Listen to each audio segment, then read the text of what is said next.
আসসালামু আলাইকুম। মৃত্যু জীবনের এক অনিবার্য সত্য। আমরা জীবনের প্রতিটি মুহূর্তকে সাজানোর জন্য কতই না আয়োজন করি, কিন্তু যে গন্তব্য আমাদের অবশ্যই পৌঁছাতে হবে সেই মৃত্যু নিয়ে আমাদের প্রস্তুতি সবচেয়ে কম। জন্ম নেওয়া মানেই মৃত্যুর পথে এক পা বাড়িয়ে দেওয়া, অথচ আমরা এমনভাবে বাঁচার স্বপ্নে বিভোর থাকি যেন মৃত্যু আমাদের জন্য নয়, অন্য কারোর জন্য। এই মায়াময় পৃথিবীতে আমরা যখন আসি তখন আমাদের হাতে কোনো কিছুরই মালিকানা থাকে না। আবার যখন চলে যাই তখনও শূন্য হাতেই ফিরতে হয়।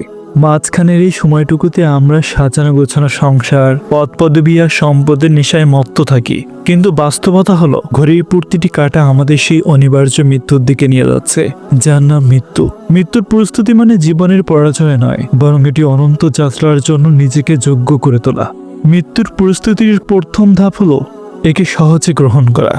আমরা মৃত্যুকে ভয় পাই কারণ আমরা পার্থিব মোহে বড্ড বেশি জড়িয়ে পড়েছি, অথচ মহৎ মানুষেরা মৃত্যুকে দেখেন প্রিয়তমের মতো মিলন মুহূর্ত হিসাবে গ্রহণ করে নিয়েছে। আমাদের প্রতিনিয়ত স্মরণ রাখা উচিত যে আজ যা আমরা আছি কাল তা অন্য কারো হবে। এই ক্ষণস্থায়িত্ব বোধ আমাদের ভিতর থেকে অহংকার ও লোভ দূর করে। মানুষের জীবনের সবচেয়ে বড় পরিস্থিতি হলো মানুষের ঋণ থেকে মুক্ত হওয়া।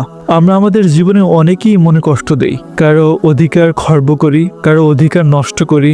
মৃত্যুর আগে সবচেয়ে জরুরি কাজ হলো মানুষের পাওনা মিটিয়ে দেওয়া এবং কারো মনে কষ্ট না দিয়ে ক্ষমা চেয়ে নেওয়া।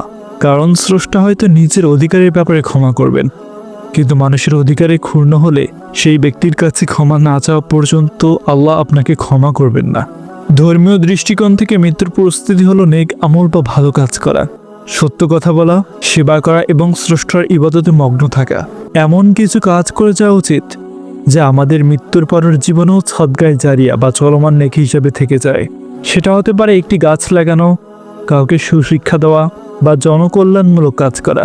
মৃত্যু যে কোনো সময় হঠাৎ চলে আসতে পারে, তাই বুদ্ধিমানের কাজ হলো দেনা, সম্পত্তি এবং পরিবার নিয়ে দিক নির্দেশনার আগে ভাগেই লিখে রাখা।